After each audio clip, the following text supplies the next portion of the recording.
तो भाई पिछले वीडियो में आपने देखा कि भाई एपिसोड 3 कहाँ बैंगर पे एंड हुआ था भाई साहब, एक किस के साथ एंड हुआ था। लेकिन अब कहानी वहीं से आगे बढ़ती है, ठीक है। हुई जो ग्रैंड प्रिंस का वो अनएक्सपेक्टेड सेंसेशनल किस, व्यूअर्स को लगा था कि भाई ये इयान अचानक से इतना रोमांटिक कैसे हो गया। पर सीन आगे बढ़ने पर सच्चाई सामने आती है। असल में इयान ने दूर छुपे हुए पेपराजी को नोटिस कर लिया था। उनका होटल वाला स्कैंडल ऑलरेडी आग की तरह फैल चुका था और मीडिया उनके हर मूव को ट्रैक कर रही थी। तो पब्लिक को एक कन्विंस करने के लिए कि उनका रिश्ता 100% जेन्युइन है, यान ने स्मार्टली वो किस इनिशिएट किया था। पर भाई जिस तरह से ईओ और बियॉन्ड वो सियोक के बीच जो केमिस्ट्री दिखाई ना, मुझे तो लगा असली में ना हो जाए। लेकिन भाई पैलेस के अंदर पॉलिटिक्स और भी टॉक्सिक हो चुकी थी। सीन शिफ्ट होता है प्राइम मिनिस्टर मिन जियोंग वू की तरफ। वो देखते हैं कि इयान और हुईजू का जो अलायंस है ना, उसके ग्रैंड पॉलिटिकल प्लान्स को बर्बाद कर सकती है। तो वो एक बहुत ही और बोल्ड एंड एक्सपेक्टेड प्लान चलते हैं। वो डायरेक्टली हुईजो को भाई साहब अप्रोच करते हैं और सीधा मैरिज का प्रपोजल दे देते हैं। ये कोई रोमांटिक प्रपोजल नहीं था, ये प्योरली एक पावर प्ले था ताकि वो हुईजो की च्योबल वेल्थ को कंट्रोल कर सके और ईयान को हमेशा के लिए आइसोलेट कर दे। जब ईयान को इस बात की भनक लगती है तो उसका प्रोटेक्टिव नेचर बाहर आता है, जो कि फैंस के लिए ईयान का जेलस भी है। भाई अब आता है इस एपिसोड सबसे टेरिफाइंग टर्निंग पॉइंट। हुईजू ईयान के छोटे भतीजे यानी छोटे क्राउन प्रिंस के साथ अपनी गाड़ी में एक ड्राइव पर निकलती है। सीन काफी लाइट हार्टेड लग रहा था, पर अचानक से हुईजू को रियलाइज होता है कि उसकी कार के ब्रेक्स फेल हो चुके हैं। किसी ने जानबूझ के उन्हें जान से मारने के लिए कार में टेम्परिंग की है। ये पूरा एक्शन सीक्वेंस आपकी सांसें रोक देगा।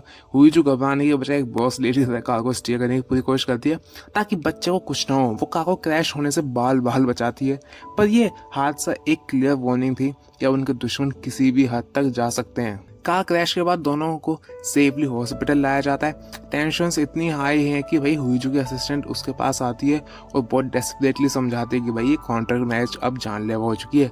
ग्रैंड प्रिंस की लाइफ में आने के बाद से तुम पर लगातार हमले हो रहे हैं। वो कहती है और रिक्वेस्ट करती है कि इस खतरनाक डील को यहीं पे खत्म कर दो। लेकिन भाई यहाँ एक क्लासिक के ड्रामा ट्विस्ट आता है। ग्रैंड प्रिंस इयान दूर से बाहर खड़ा होकर ये सारी बातें सुन रहा होता है।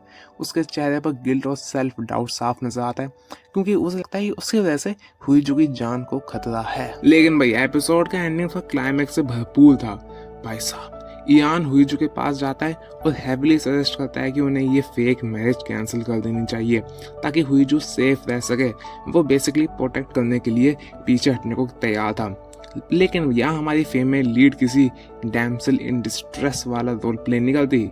हुईजू इयान की आंखों में देखती है और पीछे हटने से साफ इनकार कर देती है।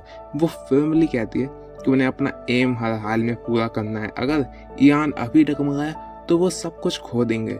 उसके डिटर्मिनेशन ने इयान को टोटली चुप करा दिया और इसी फायर के साथ ही एपिक एपिसोड एंड हो जाता है। तो भैया एपिसोड 4 ने तो साफ कर दिया कि भाई यहाँ पे दोनों से पार्टनर्स इन कॉन्ट्रैक्ट नहीं है, बल्कि पार्टनर्स इन सर्वाइवल बन चुके हैं। तो भैया आपको क्या लगता है, वो कार ब्रेक्स के फेल होने के पीछे कौन था? क्या क्वीन थी या प्राइम मिनिस्टर था? कमेंट्स में बताओ, मैं आपकी थ्योरीज पढ़ना चाहूँगा। बाकी तो यार मिलता हूँ आपसे नेक्स्ट वीडियो में ऑफ के वर्स और इस एपिसोड की भी। बाकी आपको चाहते हो मैं कौन सा के ड्रामा कवर करूँ इन हिंदी, कमेंट्स में बताओ। तब तक के लिए आई लव यू गाइस।